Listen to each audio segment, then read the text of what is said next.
সামনে কুরবানি, তো ছেলেটা 30,000 টাকা বাড়িতে পাঠাইছে।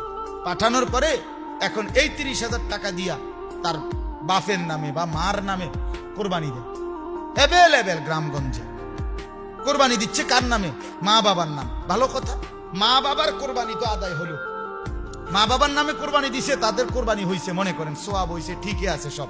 কিন্তু এই ছেলেটার কাছে 52.5 ভরি রূপার দাম সমপরিমাণ টাকা তার কাছে আছে। লাখ টাকার উপরে টাকা, যে 2 বছর বিদেশ করে, তার কাছে টাকা নাই। কথা বলেন না কেন? তার জমা টাকা আছে কিনা বলেন? তো তার কাছে যে 1,80,000 টাকা আছে, ওই টাকার কারণে তো এই ছেলেটার উপরে কোরবানি ওয়াজিব কিনা? তো তার বাপের নামে না কোরবানি হইল, তার কোরবানি। কথা বলেন না কেন? হেতের কোরবানি কই? তাহলে সে যদি 10 বছরও এভাবে টাকা দিয়ে যায়, তো বাবার কোরবানি হবে, কিন্তু সন্তান কোরবানি হবে না।